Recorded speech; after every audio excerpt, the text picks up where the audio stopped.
नमस्कार, next IAS अनुभव 3 के इन्वायरमेंट इकोलॉजी सेक्शन में आपका स्वागत है। आज हम लोग इसके ऊपर डिस्कशन करेंगे। मेरा नाम है केदारनाथ यादव। आज हम लोग पहले क्वेश्चन की ओर बढ़ने से पहले बात कर लेते हैं कि 14 क्वेश्चन है, इसके ऊपर डिटेल में हम चर्चा करेंगे। 14 क्वेश्चन नहीं बल्कि 14 से 18 थीम होगी। जो लोग इस बार यूपीएससी प्रीलिम्स दे रहे हैं 2025 का, उनको उस थीम को तैयार करने में सहायता मिलेगी। और एलिमिनेशन टेक्निक पर भी बात करेंगे और कॉमन सेंस के ऊपर भी बात करेंगे। वो आपकी काफी हेल्प करेगा एग्जामिनेशन हॉल में। आइए चलते हैं आज के पहले क्वेश्चन के ऊपर।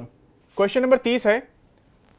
गंगा डॉल्फिन के ऊपर क्वेश्चन पूछा गया था, लेकिन इसमें टाइपिंग एरर के चलते इस क्वेश्चन को डिलीट कर दिया गया और इसमें एक ऑप्शन होता तब ये सही होता, उसकी चर्चा हम लोग आगे करेंगे। तो इसलिए इस क्वेश्चन को तो डिलीट कर दिया गया, लेकिन इसके ऊपर आइए चर्चा तो करते हैं। क्वेश्चन ये है कि हाल ही में राष्ट्रीय जलीय जीव गंगा डॉल्फिन का पहला सर्वे किया गया और इस संदर्भ में निम्नलिखित कथनों पर विचार कीजिए। 4 कथन दिए गए हैं, इनमें से आपको बताना कि कौन सा कथन सही है।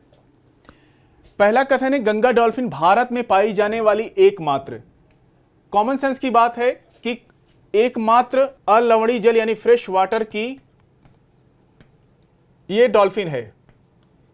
एकमात्र तो ऐसी डॉल्फिन नहीं है जो फ्रेश वाटर में पाई जाती है। जाहिर सी बात है, भारत विशाल जैव विविधता वाला देश है, तो एकमात्र तो नहीं हो सकती है, इसकी सोचने वाली बात है।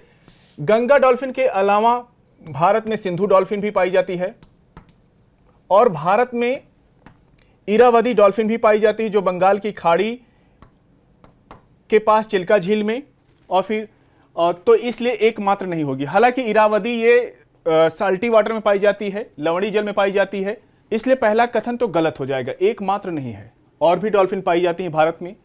दूसरा कथन है कि गंगा नदी के अतिरिक्त गंगा डॉल्फिन ब्रह्मपुत्र और ब्यास नदी में भी पाई जाती है। देखिए, गंगा डॉल्फिन गंगा में तो पाई ही जाती है और उसकी सहायक में भी पाई जाती है, सहायक नदियों में भी पाई जाती है।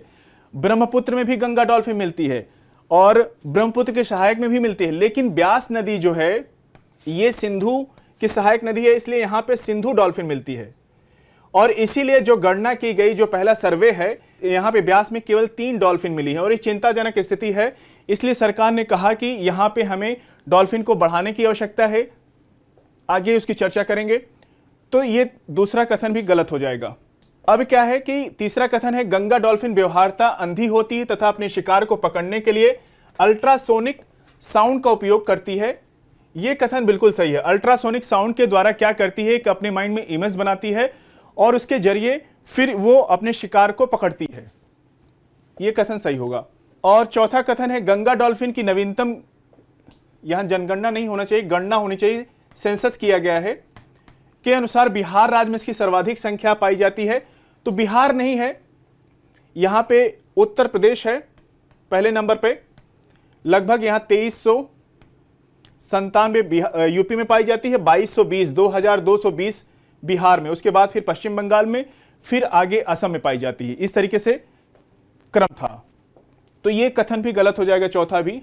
तो सही उत्तर केवल 3 होगा। अगर यहां का 3 का पेयर होता तब ये प्रश्न सही होता है, इसलिए इसको डिलीट कर दिया गया। आइए कुछ इमेज आपको दिखाते हैं। आखिर ये क्वेश्चन रखने के पीछे उद्देश्य क्या था? उद्देश्य ये था कि विश्व वन्य जीव दिवस के अवसर पर प्रधानमंत्री ने गंगा डॉल्फिन से जुड़ी हुई रिपोर्ट को जारी किया। तो क्वेश्चन बना था, पीआईबी ने इसको कवर किया था, ये देख सकते हैं। प्रधानमंत्री ने देश में पहली बार गंगा डॉल्फिन का अनुमान रिपोर्ट जारी किया। इस रिपोर्ट के अनुसार देश में डॉल्फिन की कुल संख्या 6327 पाई गई। 6324 तो गंगा डॉल्फिन मिली, बाकी 3 जो है सिंधु डॉल्फिन थी, जो ब्यास नदी में पाई गई। ठीक है। और इसको द हिंदू ने भी कवर किया था 3 मार्च के डेट में। Ganga dolphin finds 6327। ये गंगा डॉल्फिन की इमेज है। ये देखिए गंगा डॉल्फिन, ये वाली इमेज जो है गंगा डॉल्फिन की है, गंगा नदी डॉल्फिन की। ये है आपका सिंधु डॉल्फिन, ये आपका इरावदी डॉल्फिन, जो म्यांमार में नदी बहती है इरावदी, उसी के नाम पर इरावदी डॉल्फिन रखा गया। ठीक है। यहां पे सिंधु डॉल्फिन मिलती है। यहां पे पंजाब में केवल 3 पाई गई। यह चिंताजनक स्थिति है और कहा जाता है जिस जगह ज्यादा डॉल्फिन मिलती है वहां का इकोसिस्टम बहुत अच्छा है, उत्तम लेवल का है, और जहां कम होती है वहां चिंताजनक स्थिति होती है, वहां पे संरक्षण करने की आवश्यकता होती है। उत्तर प्रदेश में 2397, बिहार दूसरे नंबर पे 2220 के साथ, फिर पश्चिम बंगाल में 815, असम में 635। ठीक है, ब्यास में केवल 3 पाई गई। और देखिए गंगा डॉल्फिन का एकमात्र अभ्यारण्य बिहार में है, विक्रमशिला गंगा डॉल्फिन का अभ्यारण्य है। यह बिहार के भागलपुर जिले में स्थित है और यह 60 किलोमीटर क्षेत्र में फैला हुआ है, विशाल क्षेत्र है इसका। यहीं से नेशनल वाटरवेज 1 गुजरता है, राष्ट्रीय जल मार्ग संख्या 1 गुजरता है, जो इलाहाबाद से हल्दिया तक जाता है। और ये 1629 किलोमीटर का आप जानते हैं नेशनल वाटरवेज, इसकी लंबाई 1629 किलोमीटर है। ये भी फैक्ट कवर करते चलिए, क्योंकि आपके पास जितने फैक्ट रहेंगे आप वहां अच्छा डील कर पाएंगे अपने क्वेश्चन के साथ।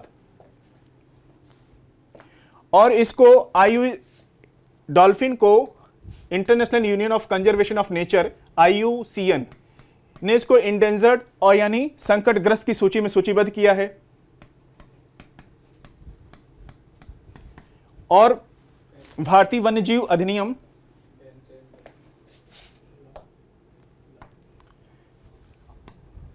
और इसको भारतीय वन्यजीव अधिनियम 1972 के संकटापन्न सूची में इसको सूचीबद्ध किया है।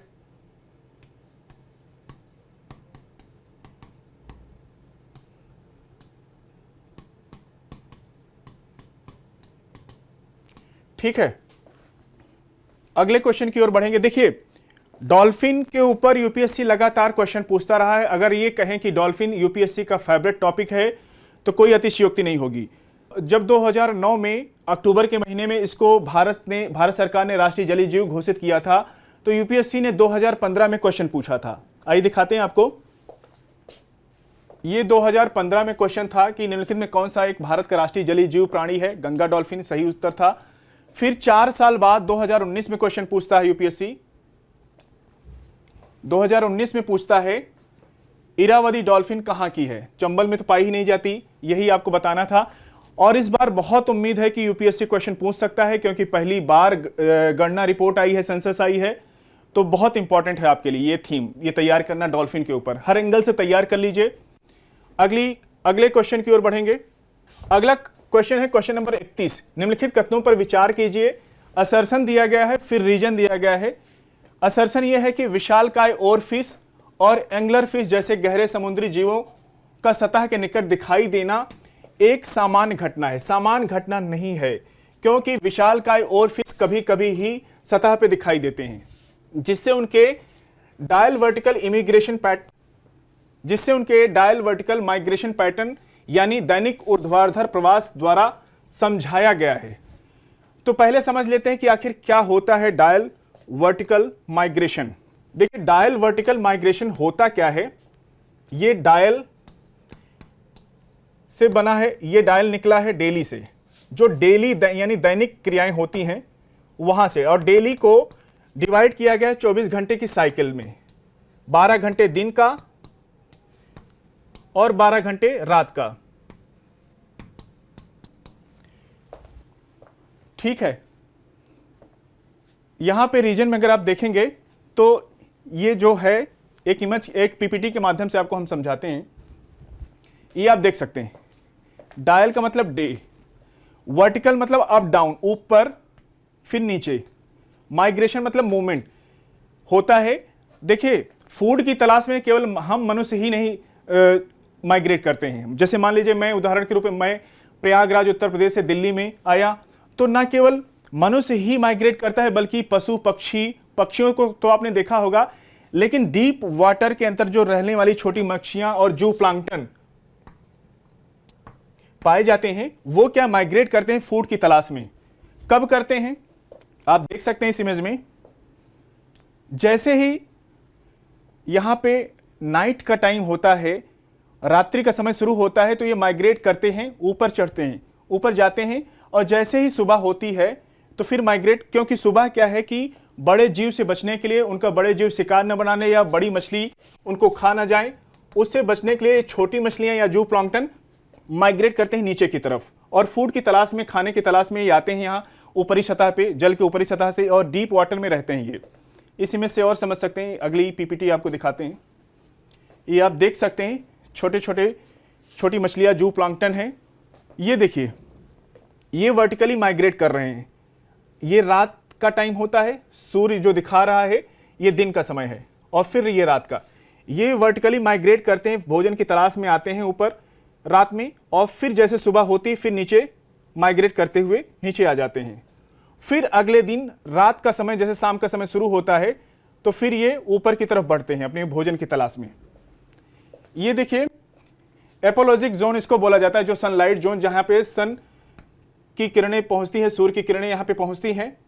200 मीटर का एरिया होता है, और उसके नीचे का जो 1000 वाला मीटर होता है, 1000 मीटर का जो क्षेत्र रहता है उसको मेसोपेलोजिक जोन कहा जाता है, ट्विलाइट जोन इसको बोला जाता है। यहां से ये अपनी यात्रा शुरू करती हैं किलोमीटर की, और ये तय करती हैं नाइट में, और फिर जैसे सुबह होती है फिर वो वापस माइग्रेट करके डीप वाटर में आ जाती हैं। उसके बाद यहाँ पे सूरज की रोशनी नीचे नहीं जाती है, जिससे उनको भोजन नहीं मिल पाता है। अब आइए क्वेश्चन पे चलते हैं। ये इमेज देख सकते हैं, ये एंगलर फिश है, ये ओर फिश है, ये कभी कभार ही दिखती है। वर्ष 2011 में ये दिखी थी, जब जापान में ये विशालकाय और फिश, एंगलर फिश जैसे समुद्री जीवों का सतह के निकट दिखाई देना सामान्य घटना नहीं है, इसलिए कथन तो गलत हो जाएगा। और रीजन की बात करें, ये दैनिक ऊर्ध्वाधर प्रवास यानी डायल वर्टिकल माइग्रेशन में पोषण प्राप्त करने के लिए समुद्री जीवों का गहरे जल से उथले जल में दैनिक आवागमन शामिल होता है। रीजन एकदम सही है, ये सही हो जाएगा, तो सही उत्तर हो जाएगा आपका ए गलत, किंतु आर सही, ऑप्शन डी। ठीक है, समझ में आया ये कैसे ये क्वेश्चन डील करना है। इसकी बात करें ओर फिश की। ओर फिश जब 2011 में जापान के तट पे देखी गई थी, तो ये अंदाजा लगाया गया, इसको कहा जाता है कि ये गॉड मैसेंजर होती हैं। ये कुछ नेचुरल क्लैमिटी, जब प्राकृतिक आपदा आने वाली होती है धरती पे, तभी ये तट पे दिखाई देती हैं। और जब 2011 में जापान के तट पर देखी गई थी, तो जापान में कुछ ही दिनों के बाद भीषण सुनामी आती है, फिर वहां पे भूकंप भी देखने को मिलता है। और लेकिन अभी जब ये 2 मार्च को मैक्सिको के तट पे दिखी थी, 2 मार्च को अटलांटिक महासागर के मैक्सिको के तट पे दिखी, अटलांटिक महासागर के पास मैक्सिको के तट पर। और आप देखेंगे कि 28 मार्च को एक भीषण 7.7 तीव्रता का भूकंप म्यांमार और थाईलैंड में आपको देखने को मिलता है। तो आप देख सकते हैं कोरिलेशन। हाँ, इसके पीछे भाई भूकंप आने के अलग कारण होते हैं, उससे लिंक नहीं कर सकते, लेकिन हमेशा ये माना जाता है, कई बार अपवाद भी रहा है, क्योंकि वर्ष 2013 में भी ये आपकी ओरफिश देखने को मिली थी कैलिफोर्निया के तट पे। उस दौरान कोई भी तबाही ऐसी नहीं देखने को मिली थी, लेकिन अभी इस बार इससे जोड़ के देखा जा रहा है। आप देख सकते हैं म्यांमार इसका एपिसेंटर था, मांडले के पास, और थाईलैंड तक पूरा ये तबाही मची थी। ये आप इमेज देख सकते हैं। तो कहा जाता है जब यहाँ पे क्लाइमेट चेंज को दर्शाता है या फिर सी टेम्परेचर बढ़ता है, तब ये ओरफिश बाहर निकल के आती हैं। अगले क्वेश्चन की ओर बढ़ेंगे हम लोग। Question number 32। क्वेश्चन नंबर 32 को आप पढ़िए। पूछा गया है कि ध्रुवी भंवर यानी पोलार वर्टेक्स के बारे में बात कर रहा है, और संबंधित जलवायु परिघटना के संदर्भ में निम्नलिखित कथनों पर विचार कीजिए। 3 कथन दिए गए हैं, उसमें से आपको बताना है कौन सा सही है। पोलार वर्टेक्स मुख्य रूप से निचली क्षोभ मंडल परिघटना है, जिसकी विशेषता लो प्रेशर और ठंडी वायु होती है। लो प्रेशर तो होता है, ठंडी वायु भी होती है, लेकिन ये क्षोभ मंडल में नहीं मिलती हैं। ये अपर क्षोभ मंडल, अगर आप देखेंगे लेयर को, ये आपकी क्षोभ मंडल हो गई, जो 10 किलोमीटर से लेकर 15 किलोमीटर के में फैली होती हैं। अपर क्षोभ मंडल से लेकर समताप मंडल में ये देखने को मिलती है। समताप मंडल, यहां पे समताप मंडल वाला एरिया होता है, आप एटमॉस्फेयर में देखेंगे। इसका जो होता है वो 15 से 50 किलोमीटर एरिया में होती है, तो इसलिए निचली क्षोभ मंडल की परिघटना नहीं है, ये गलत हो जाएगा। आपको इस इमेज से दिखाते हैं, इस पीपीटी से।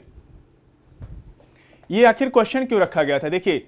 Winter storm in the US, how is the polar vertex responsible for, इसलिए न्यूज में बनी थी ये। पोलार वर्टेक्स के चलते हुए 8 जनवरी को काफी बड़े स्तर पे यहां ठंडी हुई थी अमेरिका में।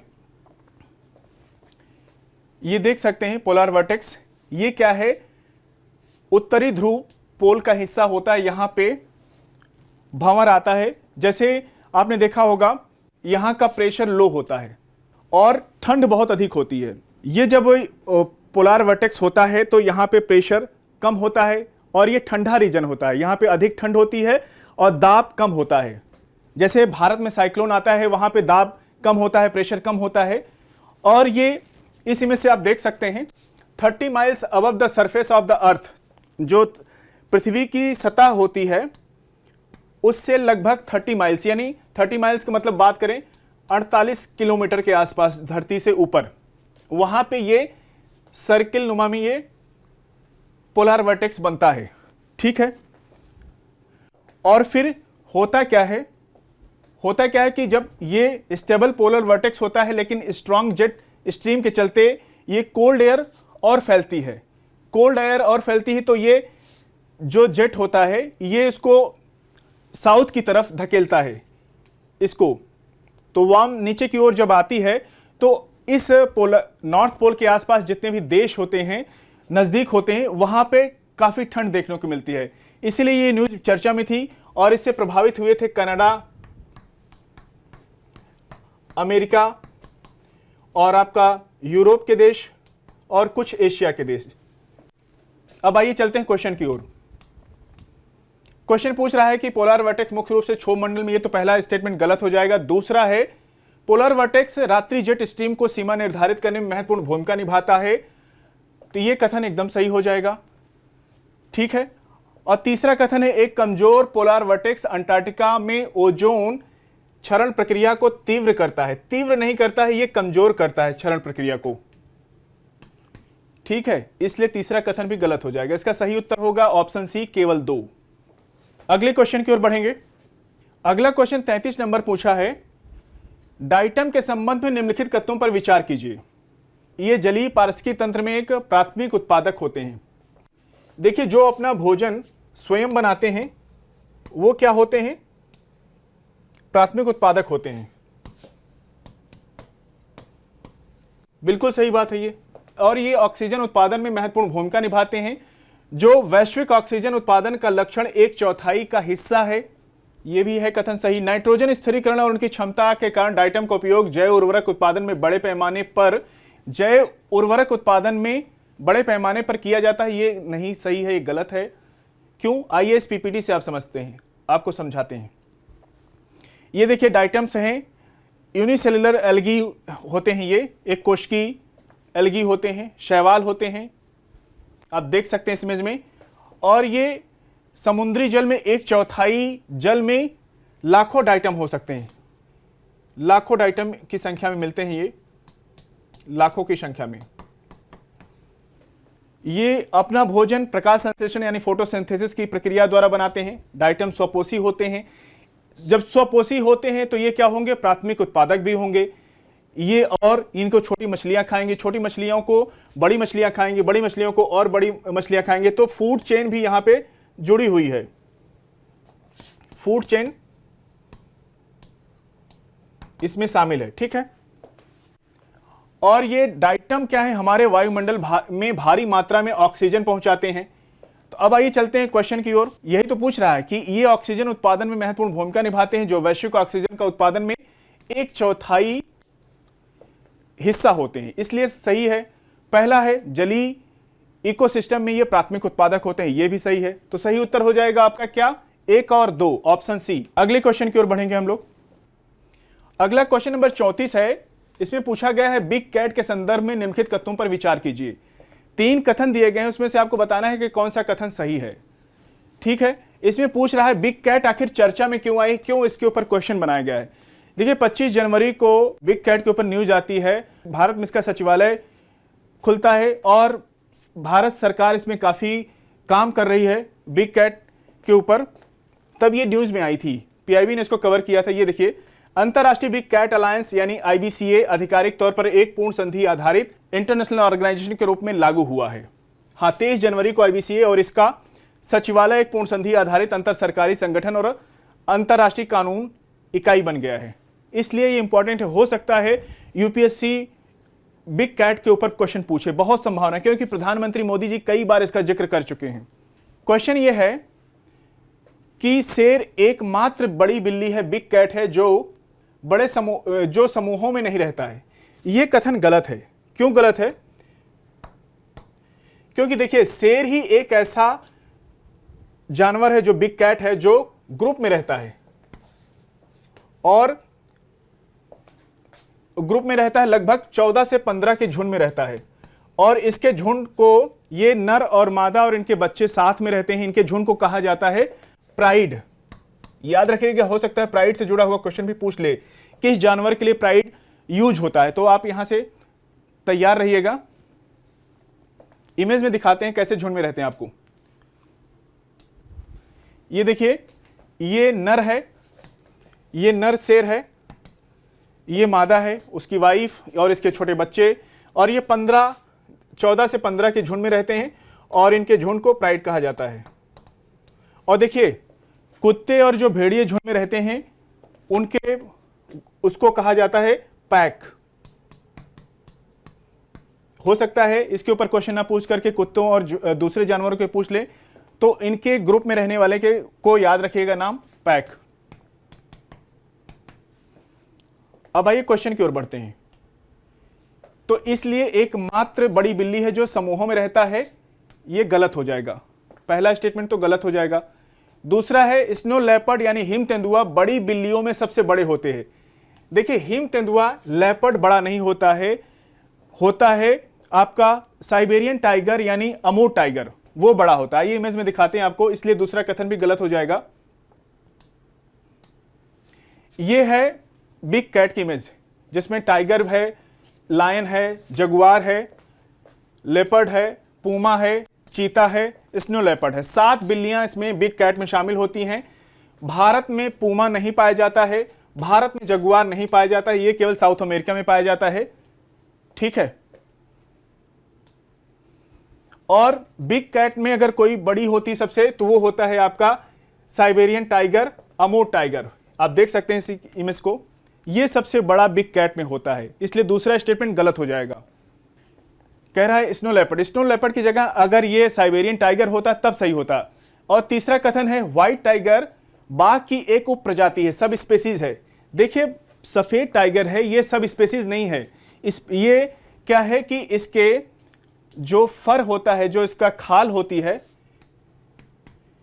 खाल में एक प्यूसिज्म नाम का दुर्लभ जेनेटिक म्यूटेशन होता है, उत्परिवर्तन होता है, उसके कारण से उसका रंग बदल जाता है, इसलिए वो उसकी प्रजाति है, ना कि सब प्रजाति।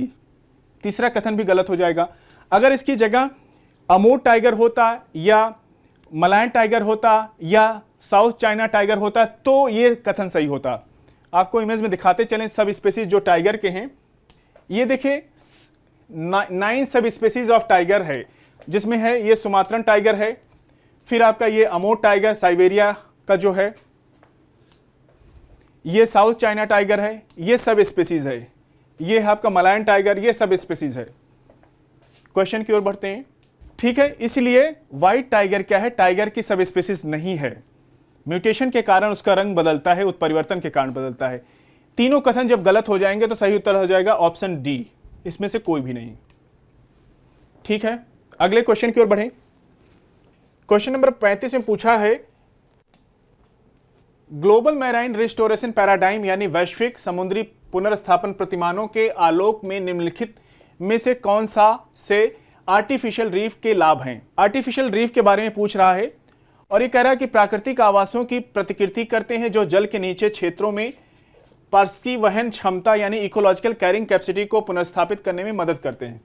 देखिए, किसी भी इकोसिस्टम यानी किसी भी पारिस्थितिक तंत्र में जो नेचुरल रिसोर्स हैं उनको ले जाने की क्षमता को कैरिंग कैपेसिटी कहा जाता है। ठीक है, और इसमें क्या पुनर्स्थापित करता है? इसमें करता है प्रवाल भित्तियां, प्रवाल भित्तियों के द्वारा पुनर्स्थापित होती हैं। ठीक है, इसलिए पहला कथन सही हो जाएगा। और दूसरे कथन की बात करें, ये महासागरीय अम्लीकरण सहित अन्य मानवजनित प्रतिबल कारकों के प्रभाव को कम करने में सहायक हो सकते हैं। देखिए, महासागर अम्लीकरण तब होता है, ओशन एसिडिफिकेशन तब होता है जब CO2 यानी कार्बन डाइऑक्साइड को एब्जॉर्ब करती है, और फिर एब्जॉर्ब करने के बाद ये क्या है कि कैल्शियम कार्बोनेट का निर्माण करती है। कैल्शियम कार्बोनेट का निर्माण करने से क्या होगा, वो महासागर के अम्लीकरण को कम करेगा। अम्लीकरण को कम करेगा, कौन करेगा? Calcium carbonate. तो ये वाला कथन भी सही है, दोनों कथन सही हो जाएंगे तो ऑप्शन सी सही उत्तर हो जाएगा, 1 और 2। अगले क्वेश्चन की ओर बढ़ेंगे हम लोग। क्वेश्चन नंबर 75 को देखिए, ये पूछ रहा है मियावाकी तकनीकी के संदर्भ में निम्नलिखित कथनों पर विचार कीजिए। मियावाकी तकनीकी बहुत चर्चा में थी, न्यूज में थी, इसलिए क्वेश्चन पूछा गया है, और इस यूपीएससी ने 2022 में भी क्वेश्चन इसके ऊपर पूछा था। और अब आइए देख लेते हैं क्वेश्चन क्या है इस बार का। यह तकनीकी देसी प्रजातियों पर ध्यान केंद्रित करके सेल्फ सस्टेनिंग मिनी फॉरेस्ट का निर्माण करती है, जिससे क्या है कि हाई सर्वाइवल रेट यानी उच्च उत्तरजीविता दर सुनिश्चित होती है। बिल्कुल सही बात है, ये सही कथन है। क्यों सही है? क्योंकि ये सेल्फ सस्टेनिंग मिनी फॉरेस्ट होते हैं। आपको दिखा देते हैं यहां पे, ये पूछा है। दूसरा कथन देख लेते हैं, मियावाकी तकनीकी के माध्यम से लगाए गए वन कम समय में लंबे हो जाते हैं क्योंकि वे सौर प्रकाश के लिए कंपटीशन करते हैं, प्रतिस्पर्धा करते हैं। देखिए, ये जो मियावाकी टेक्निक से पौधे लगाए जाते हैं वो क्या है, बहुत छोटी सी जगह में उगाए जाते हैं, तो जिसके कारण से क्या है, ये आपस में कंपटीशन करते हैं बढ़ने के लिए। आपने देखा होगा डार्विन का सिद्धांत, वो कंपटीशन जब जिराफ करते हैं तो पत्तियों को चबाने के लिए, तो उनकी गर्दन क्या है, लंबी हो गई। तो जब ये कंपटीशन करते हैं सौर ऊर्जा को पाने के लिए, तो इनका विकास बहुत तेजी से होता है, मतलब 0 से 3 साल में ये पूरी तरह विकसित हो जाते हैं। जो और नॉर्मल वन 10 से 15-20 साल का टाइम लेते हैं, वहां पे ये 3 साल में पूरी तरह वन का रूप ले लेते हैं। दूसरा कथन भी सही है, ये कह रहे हैं कि लिमिटेड ट्री डाइवर्सिटी यानी सीमित वृक्ष विविधता के कारण मियावाकी वनों में कार्बन सेक्वेस्ट्रेशन रेट यानी कार्बन प्रक्षालन दर सामान्यतः पारंपरिक वृक्षारोपण की तुलना में कम होता है। कम कैसे होगा? ये अधिक होगा। जब इतना, इसके अगर आप इमेज में दिखाएंगे आपको पीपीटी में, इतने घने होते हैं तो उनकी कार्बन प्रक्षालन दर अधिक होगी, कम नहीं होगी। ठीक है, तो तीसरा कथन तो आप एलिमिनेट कर दीजिए, कॉमन सेंस की बात है। अगर तीसरा कथन यहां से एलिमिनेट कर देंगे, यहां से एलिमिनेट कर दीजिए, यहां से कर दीजिए, तो आप अपने आप सही उत्तर तक ऑप्शन ए, केवल 1 और 2 तक पहुंच जाएंगे। आसान क्वेश्चन था, थोड़ा लॉजिक लगाना था आपको। आइए अब दिखाते हैं चर्चा में क्यों था। मियावाकी पद्धति का उपयोग करके पिछले 2 वर्षों में प्रयागराज में लगभग 56,000 स्क्वायर मीटर में घने जंगल उगाए गए। अब प्रयागराज में भी महाकुंभ लगा था, ये 8 जनवरी की न्यूज थी। तब ये जाके ऑक्सीजन बैंक भी कहा जाता है मियावाकी पद्धति को, कि इस पद्धति से जो शहरों में वन नहीं है, जिन शहरों में वन नहीं है, वहां पे बहुत कम टाइम के अंदर वन उगाए जा सकते हैं। वैसे भी कहा जा रहा है कि ग्लोबल वार्मिंग का दौर है, तो वहां मियावाकी पद्धति से पौधे अगर उगाए जाते हैं, घने उगाए जाते हैं, तो वहां पे टेम्परेचर 4 से 5 डिग्री कम हो सकता है। अगर 4 से 5 डिग्री टेम्परेचर कम हो जाएगा तो गर्मी का अनुभव कम होगा, इससे सभी जीवों को मदद मिलेगी। ये आप देख सकते हैं, ये मियावाकी टेक्निक से उगाया गया ये वन है, और ये 1970 के दशक में अकीरा मियावाकी जो बोटानिस्ट हैं, वनस्पति शास्त्री हैं, उनके द्वारा ये टेक्निक दी गई थी। अभी ये बहुत पॉपुलर हो रही है और इसकी उपयोगिता दिनों दिन बढ़ती जा रही है। ये देख सकते हैं क्लोजली प्लांटेड सैपलिंग बहुत पास पास उगाए गए हैं, और इसीलिए क्या है, ये कंपटीशन करते हैं सौर प्रकाश को प्राप्त करने के लिए। और डेंस फॉरेस्ट एरिया, ये शहरी क्षेत्र में आप देख सकते हैं कितने गहरे हैं, इसलिए इनके कार्बन प्रक्षालन दर अधिक होगा, कम नहीं होगा। आइए वापस चलते हैं क्वेश्चन की तरफ। ठीक है, ये क्वेश्चन हम लोगों ने कर लिया। अगले क्वेश्चन की ओर बढ़ेंगे। क्वेश्चन नंबर 76 को देखिए, 76, जल शुद्धिकरण के लिए नैनो बुलबुले तकनीकी के संदर्भ में निम्नलिखित कथनों पर विचार कीजिए। जल शुद्धिकरण के लिए आखिर नैनो बबल की चर्चा क्यों हुई?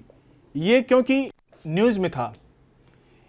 केंद्रीय मंत्री जो हैं, स्टेट मिनिस्टर इन्वायरमेंट, पर्यावरण, वन और जलवायु परिवर्तन मंत्री कीर्तिवर्धन सिंह ने जलीय जीवों के स्वास्थ्य को बढ़ावा देने के लिए दिल्ली के राष्ट्रीय प्राणी उद्यान में जल की स्वच्छता और शुद्धिकरण के लिए नैनो बबल टेक्नोलॉजी का शुभारंभ किया। और नैनो बबल टेक्नोलॉजी करती क्या है? ये पानी को शुद्ध करती है, सीवेज ट्रीटमेंट प्लांट में भी अच्छा योगदान देती है, उसके कारण उसके द्वारा भी शुद्ध किया जाता है। आइए बात करते हैं क्वेश्चन के ऊपर।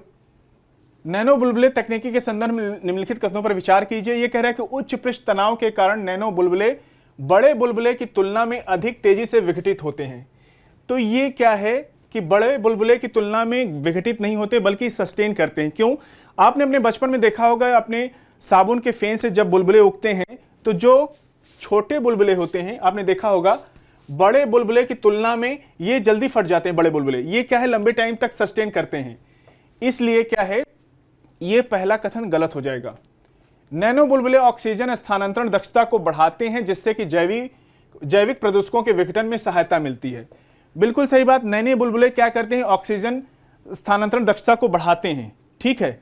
और इनका यूज इसीलिए सीवेज ट्रीटमेंट प्लांट में किया जा रहा है। इनका यूज कहाँ किया जा रहा है, जल शुद्धिकरण में किया जा रहा है। और आपको बताते चलें कि ये जो नैनो बुलबुले होते हैं ये 100 से लेकर 200 नैनोमीटर के फॉर्म में देखे जाते हैं, ठीक है। सही उत्तर इसका हो जाएगा ऑप्शन बी, केवल 2। अगले क्वेश्चन की ओर बढ़ेंगे हम लोग। क्वेश्चन नंबर 77 के ऊपर बात करें तो ये पूछ रहा है निम्नलिखित बायोपॉलिमर्स यानी जैव बहुलकों को उनके प्राइमरी सोर्स यानी प्राथमिक सोर्स से मैच कराइए, सुमेलित कीजिए। देखिए पहले बात कर लेते हैं बायोपॉलिमर्स यानी बहुलक क्या होते हैं। देखिए ये लिविंग माइक्रो ऑर्गेनिज्म से इनका निर्माण होता है और इनका यूज अगर बात करें तो इनका होता है यूज बायोमेडिकल में, इनका यूज किया जाता है, खाने के फूड पैकिंग में किया जाता है। और इनका कहाँ किया जाता है, इनका मेडिसिन में काफी बड़ी स्तर पे किया जाता है। तो इसमें मैच कराना है आपको। कह रहा है काइटिन और काइटिन। देखिए काइटिन क्या होता है, काइटिन है आपका सेल्फिश या एक्सोक्लेटन होता है। तो ए का हो जाएगा सेल्फिश के साथ, और पीएचए यानी पॉलीहाइड्रोक्सी अल्कनाइड्स ये हो जाएगा आपका बैक्टीरियल फर्मेंटेशन, इसका प्राइमरी सोर्स होता है। और स्टार्च आधारित जो प्लास्टिक होते हैं, मकई हो गई, आलू हो गई, ये सब क्या होते हैं, प्राइमरी सोर्स स्टार्च आधारित प्लास्टिक के होते हैं। सी का 3 हो जाएगा। कोलेजन की बात करें तो ये कनेक्टिव टिश्यूज का काम है, टिश्यूज को कनेक्ट करने का काम कोलेजन ही करते हैं, ठीक है। तो इसका सही उत्तर ऑप्शन ए हो जाएगा। ए का 2, बी का 1, सी का 3, डी का 4, ठीक है। अगले क्वेश्चन की ओर बढ़ते हैं।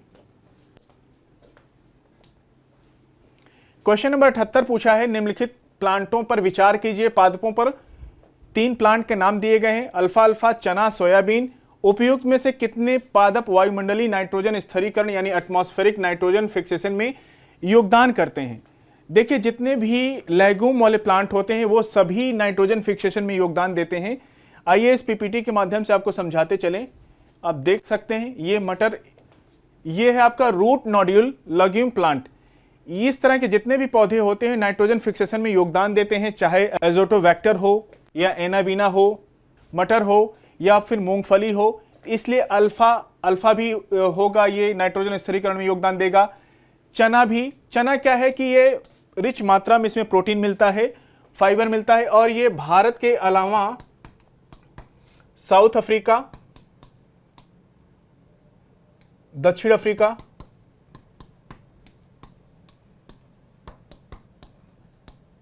और ये दक्षिण अमेरिका जैसे देशों में उगता है। सोयाबीन प्रोटीन का सबसे समृद्ध सोर्स माना जाता है।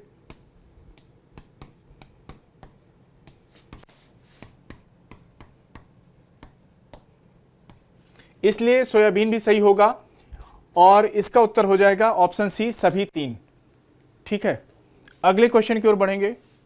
क्वेश्चन 79 को अगर आप देखेंगे तो ये पूछ रहा है ग्लो लीटर पार्टनरशिप प्रोजेक्ट के संदर्भ में निम्नलिखित कथनों पर विचार कीजिए। 3 कथन दिए गए हैं, उसमें से आपको बताना है कौन सा सही है। यह एक ऐसी पहल है जिसका उद्देश्य शिपिंग यानी जहाजरानी और फिशरीज यानी मत्स्य के माध्यम से समुद्री प्लास्टिक का निपटान, जो प्लास्टिक वेस्ट होता है उसको निपटान करने में ये काम करता है।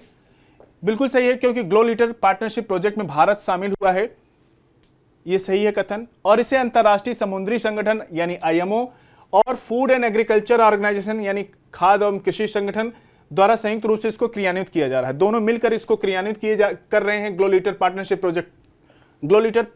प्रोजेक्ट को। दूसरा कथन भी सही है।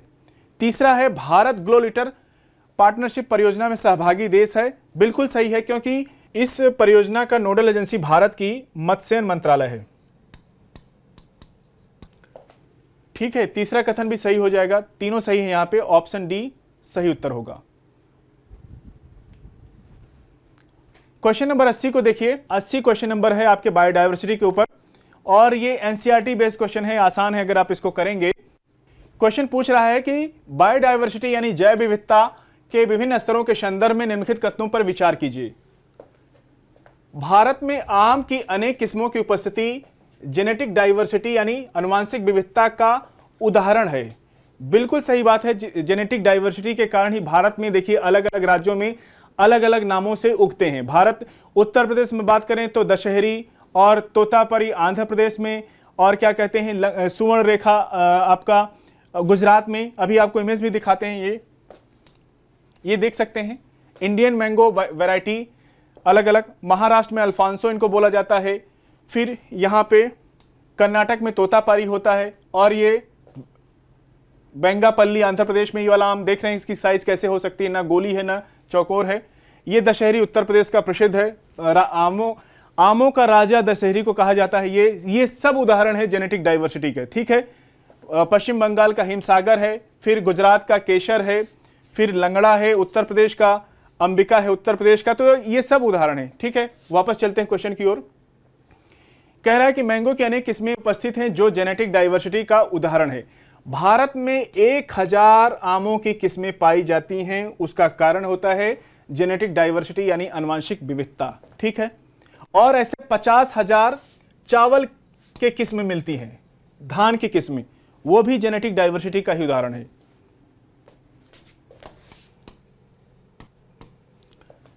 क्वेश्चन नंबर 2 स्टेटमेंट यानी कथन 2 की बात करते हैं। दूसरा कथन है कि पश्चिमी घाट में पूर्वी घाट की तुलना में एम्फीबियन यानी उभयचर प्रजातियों की अधिक विविधता इकोसिस्टम डाइवर्सिटी यानी पारिस्थितिकी तंत्र विविधता का उदाहरण है।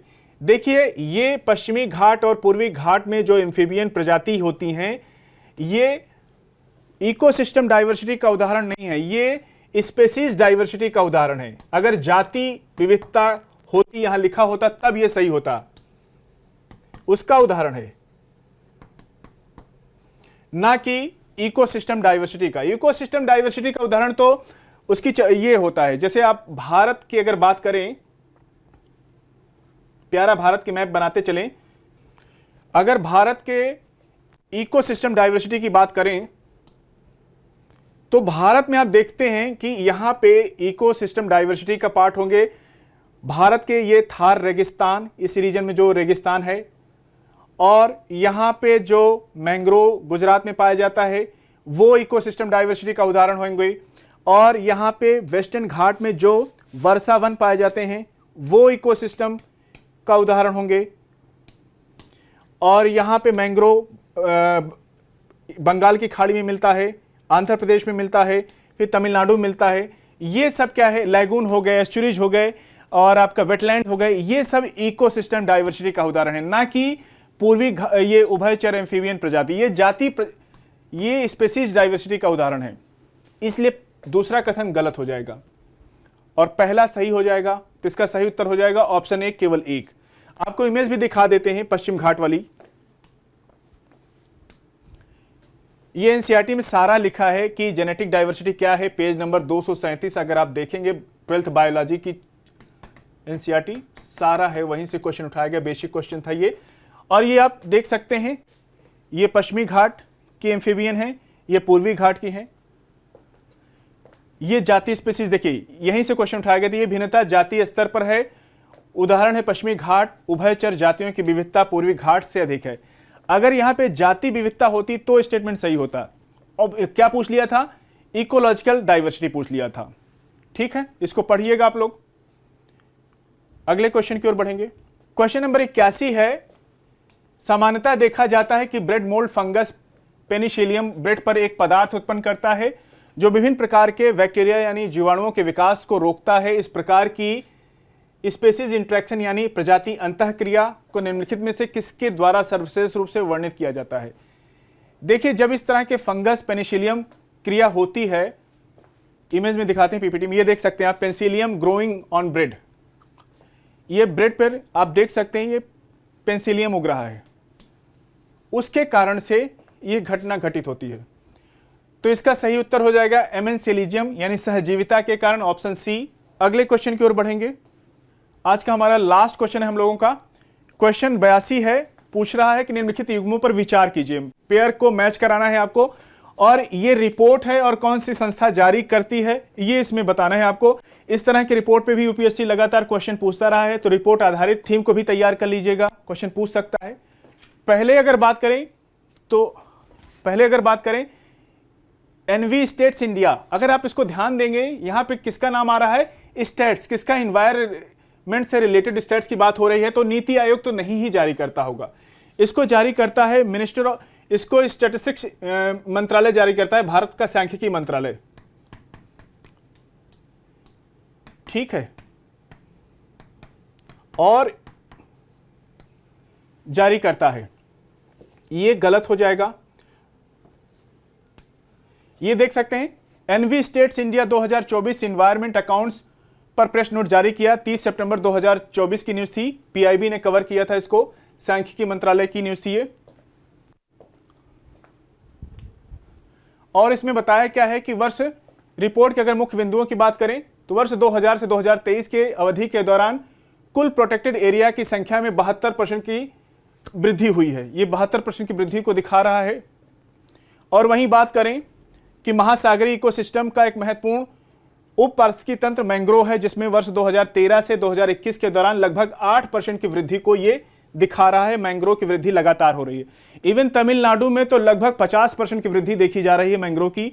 ये कुल मिला के पूरी रिपोर्ट में ये था पूरा पॉइंट। अब बात करें नेक्सस रिपोर्ट को जारी करता है आपका IPBES यानी जैव विविधता पारिस्थितिकी तंत्र सेवाओं पर अंतर सरकारी मंच जारी करता है। ये पेयर एकदम सही है। लिविंग प्लैनेट रिपोर्ट को जारी UNCBD यानी संयुक्त राष्ट्र जैव विविधता संधि नहीं करती है, इसको करता है आपका WWF world wide fund for nature करता है जारी। आइए इसको पीपीटी के माध्यम से आपको दिखा दें।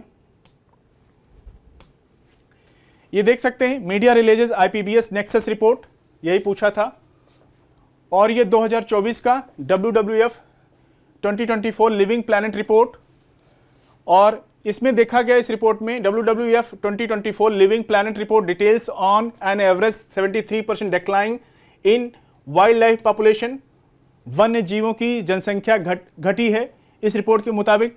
तो आप देख लीजिए। तो साथियों, आज के डिस्कशन को यहीं पर समाप्त करते हैं, और ढेर सारी आपको शुभकामनाएं। कहीं कोई आपका डाउट हो तो कृपया कमेंट बॉक्स में बताइए, आपका एक एक कमेंट हमारे लिए इंपॉर्टेंट है। मिलते हैं अगले डिस्कशन में, तब तक के लिए आपका धन्यवाद।